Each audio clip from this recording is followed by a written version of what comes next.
ಕೋರ್ಟಿಗೆ ಏನಾದರೂ ದೂರು ಕೊಟ್ಟ ಮೇಲೆ FIR ಆಗ್ತದೆ, FIR ನಿಮ್ಮ ಕೈಲೇ ಸಿಗ್ತದಲ್ಲಪ್ಪ. ಅಲ್ಲ, ಏನಾದ್ರು ಅಟ್ಯಾಚ್ಮೆಂಟ್ ಆಗಿ ದಾಖಲೆಗಳು ನಿಮ್ಮ ಹತ್ರ? ಅಟ್ಯಾಚ್ಮೆಂಟ್ ಏನು ದಾಖಲೆ ಇಲ್ಲ, ಏನೆಲ್ಲ ನಡೀತು ಯಾವ ಅಂತೇಳಿ ಅದ್ರ ಬಗ್ಗೆ ಬರೆದಿದ್ದೀನಿ ಅಷ್ಟೇ. ಸೆಷನಲ್ಲಿ ಮಾತಾಡಿರೋದು, ಸೆಷನಲ್ಲಿ ಮಾತಾಡಿರೋದು, ದೂರು ಕೊಡೋದು ವಿಧಾನ ಆಗಿರ್ತಕ್ಕಂಥದ್ದು, ಮತ್ತು ಯಾವ ಯಾವ ಸಂಗತಿಗಳು ಏನು ನಡೆದಿದ್ದಾವೆ ಎಲ್ಲನೂ ಕೂಡ ವಿವರವಾಗಿ 3 ಪೇಜ್ ಬರೆದಿದ್ದೀನಿ. ನಾನೇ ಬೆಳಗ್ಗೆ ಕೂತ್ಕೊಂಡು ಎಲ್ಲ ಬರೆದಿದ್ದೀನಿ, ಬರೆದು ಅದನ್ನು ಕೊಡ್ತೇನೆ. ಆದರೆ ಮೆಟೀರಿಯಲ್ ಎವಿಡೆನ್ಸಸ್ಸು ಅವು ಇವು ನಾನು ಇದು ಏನೋ ಇವೆಲ್ಲ ನಡೀತಾ ಇದ್ದಾವೆ ಅಂದ್ಕೊಂಡು ಸುಮ್ಮನೆ ಉದಾಸೀನ ಮಾಡಿದ್ದೆ. ಯಾವಾಗ ವಿಧಾನಸಭೆಯಲ್ಲಿ ನನ್ನ ಹೆಸರು ಪ್ರಸ್ತಾಪ ಆದಮೇಲೆ ನಾನು ಇದ್ರ ಬಗ್ಗೆ ಹೆಚ್ಚು ಇದು ಮಾಡಿದೆ. ಮತ್ತು ನಮ್ಮಲ್ಲಿ CC ಕ್ಯಾಮ್ರಾ ಇದ್ದಾವೆ ನೋಡೋದಂತೇಳಿ ಟ್ರೈ ಮಾಡಿದೆ. ಮನೆಯಲ್ಲಿ CC ಕ್ಯಾಮ್ರಾಗಳೇ ಹಾಕಿಲ್ಲ ಬೆಂಗಳೂರಲ್ಲಿ. ಅದಿದ್ದಾದ್ರೂ ಕೂಡ ಸ್ವಲ್ಪ ಅವ್ರು ಯಾರು ಬಂದಿರೋದು ಹೋದವ್ರು ಗುರ್ತು ಹೇಳ್ಬೋದಾಗಿತ್ತು. ಆಮೇಲೆ ಚೆಕ್ ಮಾಡಿಸ್ದೆ, ಇದೆಲ್ಲ ಘಟನೆ ಆದಮೇಲೆ CC ಕ್ಯಾಮ್ರಾಗಳು ಜನಗಳಂತ ನಮ್ಮ ಹತ್ರ ಈಗ ಯಾರೋ ಹೊತ್ತು ಬಂದು ಹೋಗಿರ್ತಾರೆ, ಅವ್ರನ್ನ ಪತ್ತೆ ಮಾಡಿ ಅವ್ರ ಮೇಲೆ ಕ್ರಮ ತಗೊಳ್ಳಿ ಅಂತ ಹೇಳ್ತೀನಿ ಹೊರತು ಮತ್ತು ಅದು ಅವರೇ ಸ್ವಯಂ ಮಾಡಿದಾರೋ ಅಥವಾ ಅವರಿಂದ ಇನ್ಯಾರನ್ನ ಇದ್ದಾರೋ ಏನು ಅದನ್ನು ನೀವು ಮಾಡಿ. ಅಲ್ಲಿ ಬಂದವರ ಹೆಸರು ಉಲ್ಲೇಖ ಮಾಡಿದ್ದೀವಿ. ಹೆಸರು ಗೊತ್ತಿರುತ್ತಾರೆ, ಅಪರಿಚಿತರು. ಎಷ್ಟು ಜನ ಅದು ಮೊದಲನೇ ಸತಿ ಹುಡುಗ ಬಂದಿದ್ದವನು 2 ಸರಿ ಬಂದಾಗಲೂ ಅವನೇ ಕಾಮನ್. 2 ಸರಿ ಬಂದಾಗ ಹೆಣ್ಮಕ್ಳು ಬೇರೆ ಬೇರೆ. ಅಂದ್ರೆ ಏನು ಕೋಟ್ ಹಾಕೊಂಡು ಬಂದಿರ ಲಾಯರ್ ಟೈಪ್ ಅಂತ ಕೋಟ್ ಗಿಟ್ ಏನಿಲ್ಲ. ಅವರು ಎಲ್ಲ ಒಂದು ಜೀನ್ಸು, ಒಂದು ಬ್ಲೂ ಇದ್ರದ್ದು ಟಾಪ್ ಎಲ್ಲ ಹಾಕ್ಕೊಂಡಿದ್ರು. 2ನೇ ಸರಿ ಬಂದವರು ನಾನು ಹೈಕೋರ್ಟ್ ಲಾಯರು ಅಂತ ಹೇಳ್ಕೊಂಡಿದ್ರು. ನಾನು ಬರ್ತಿದ್ದೇನಪ್ಪ ಹೈಕೋರ್ಟ್ ಲಾಯರು ಅಂತ ಹೇಳಿದ್ದು. ಅಲ್ಲ, ಲೇಡಿನ ಸರ್, ಹೈಕೋರ್ಟ್ ಲಾಯರ್ ಅಂತ ಲೇಡಿ ಬರ್ದಿದ್ದಲ್ವೇನು ಸರ್? 2 ಟೈಮು ಹೈಕೋರ್ಟ್ ಲಾಯರ್ ಅಂತಾನೆ ಬಂದಿದೆ. ಹೈಕೋರ್ಟ್ ವಕೀಲ ಇಲ್ಲ, ಫಸ್ಟ್ ಟೈಮ್ ಹೈಕೋರ್ಟ್ ಅಂತ ಹೇಳಿಲ್ಲ, ಲಾಯರ್, ಸೆಕೆಂಡ್ ಟೈಮ್ ಲಾಯರ್.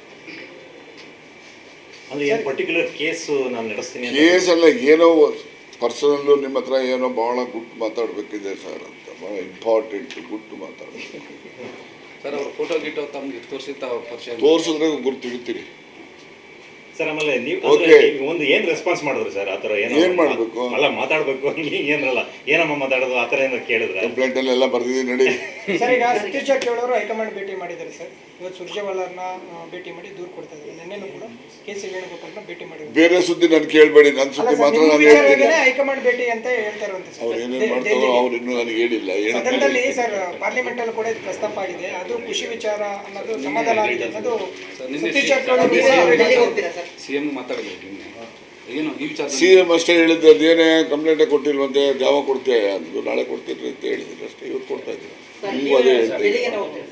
ಎಲ್ಲಿಗೆ ಹೋಗ್ತೀನಿ 30ನೇ ತಾರೀಕು ಕಳಿಬೇಕು. ನನಗೇನಾಗಿದೆ, ನಾವು ಈ ಬ್ಯಾಂಕ್ಸು ಇವೆಲ್ಲ ಕಟ್ಕೊಂಡಿರೋದ್ರಿಂದ ಬ್ಯಾಂಕ್ಗಳಲ್ಲಿ ಮಾರ್ಚ್ 30th ಇಂಪಾರ್ಟೆಂಟ್ ಇರ್ತದೆ. ಅದಕ್ಕೋಸ್ಕರ ಎಲ್ಲೂ ಹೋಗೋಕ್ಕಾಗೋದಿಲ್ಲ. 30 ಕಳೆದ ಮೇಲೆ ಹೋಗ್ತೀನಿ. ಈಗಾಗಲೇ ಹೋಗಿದೆಯಲ್ಲ ಹೈಕಮಾಂಡ್ನವರು. ಈಗ ನಿನ್ನೆ ಅಲ್ಲಪ್ಪ, ನಾನಿನ್ನೂ ಖುದ್ದು ಅವ್ರು ನನ್ನ ಕೇಳಿಲ್ಲ, ಹೇಳಿಲ್ಲ. ಅವರು ಹೈಕಮಾಂಡ್ನವರೇ ಸ್ವಯಂ ಆಗಿ ಅವರೇ ಮಾಹಿತಿ ಕಲೆ ಹಾಕಿದ್ದಾರೆ. ಮುಖ್ಯಮಂತ್ರಿಗಳ ಜೊತೆ ಚರ್ಚೆ ಮಾಡಿದ್ದಾರೆ. ಸದನದಲ್ಲಿ ತಾವು ಮಾತಾಡಿದ್ದು ಅದ್ರ ಬಗ್ಗೆ ಸ್ವಲ್ಪ ಪರ ವಿರೋಧ ಚರ್ಚೆ ಆಗ್ತದೆ. ಮಾತಾಡಬಾರ್ದಿತ್ತು ಈ ವಿಚಾರ ಅಂದರೆ ಖರ್ಗೆ ಅವರು. ನಾನು ನೋಡಿ, ನನಗೂ ಅರ್ಥವಾಗ್ತದೆ ಇದು. ನಾವು ಕ್ಯಾಬಿನೆಟಲ್ಲಿ ಮಾತಾಡ್ಬೋದಿತ್ತು ಅಥವಾ ಪಕ್ಷದಲ್ಲಿ ಮಾತಾಡ್ಬೋದಿತ್ತು. ಅಲ್ಲಿ ಯಾಕೆ ಮಾತಾಡೋದು? ಅಲ್ಲಿ ನನ್ನ ಹೆಸರು ಬಂದಿದ್ದಕ್ಕೆ ನಾನು ಮಾತಾಡಲೇಬೇಕು. ಹೆಸರು ಬರೆದಿದ್ರೆ ನಾನು ಮಾತಾಡೋವಂಥ ಅಗತ್ಯತೆ ಇರಲಿಲ್ಲ. ಹೆಸರು ಈಗ ಸುನೀಲ್ ಕುಮಾರ್ ಪ್ರಸ್ತಾಪ ಮಾಡಿದ್ರು, ನೀವು TVಗಳಲ್ಲಿ ತೋರಿಸ್ತಾ ಇದ್ರಿ, ನಾನೇನು ಅದಕ್ಕೇನು ಪತ್ರಿಕೆ ಕೊಡ್ತಾ ಇರಲಿಲ್ಲ. ಅಲ್ಲಿ ಅವನ ಹೆಸರು ಪ್ರಸ್ತಾಪ ಮಾಡಿದ್ರಿಂದ, ಅವನು ನಿರ್ದಿಷ್ಟವಾಗಿ ನನ್ನ ಹೆಸರು ಹೇಳಿದ್ರಿಂದ ನಾನು ಹೇಳ್ಕೋಬೇಕು ತಾನೆ. ಇದು ನಾವು ಸುಮ್ಮನೆ ಕೂತ್ಕೊಂಡ್ರೆ ಏನಾಗ್ತದೆ, ಮೌನ ಸಮ್ಮತಿ ಅಂತ. ಯಾರು ಚೀಟಿ ಕೊಟ್ಟವರು ಯಾರು ಬಿಟ್ಟೋ ನನಗೂ ಅದಕ್ಕೆ ಸಂಬಂಧ ಇಲ್ಲ, ನನಗೆ ಗೊತ್ತಿಲ್ಲ. ಸಿಬಿಐ ತನಿಖೆ ಆಗಬೇಕು ಅಂತ ಅವರು. ಯಾರು CBI ಎಲ್ಲರೂ FBI ಮಾಡಲಿ ಬಿಡಪ್ಪ. ರಾಜ್ಯದಲ್ಲಿ ಈ ರೀತಿ ಪ್ರತಿಷ್ಠಿತ ಗಣ್ಯ ವ್ಯಕ್ತಿಗಳನ್ನು ಒಂದು ಮಾನಹಾನಿ ಮಾಡುವಂತ ಒಂದು ಹೊಸ ಇದು ಚಾಳಿ ಹೊಸದಲ್ಲ ಇದು. ಈಗಾಗಲೇ ಹಿಂದಿನ ಉದಾಹರಣೆಗಳು ಎಷ್ಟಿದ್ದಾವೆ. ಅಲ್ಲ, ಈಗ ಇತ್ತೀಚೆಗೆ ಜಾಸ್ತಿ ಆಯ್ತು. ಈಗ 8 ಜನ ಕೋರ್ಟಲ್ಲಿ ಸ್ಟೇ ತಗೊಂಡು ಇದ್ದಾರೆ. ಅದೇ ರೀತಿ ಹೊಸದ ಇದು. ಮಾನಹಾನಿ ಮಾಡುವಂತ ಯಾರ್ಯಾರು ರಾಜಕೀಯ ನಾಯಕರಿರ್ತಾರೆ ಅವರನ್ನ ಮಣಿಸ್ಬೇಕು ಅಂತೇಳಿ ಅವ್ರ ವಿರೋಧಿಗಳು ಕೆಲವು ಜನ ಇದನ್ನ ಮಾಡ್ತಾ ಇದ್ದಾರೆ. ಇದೇನು ಹೊಸದೇನಲ್ವಲ್ಲ ಇದು.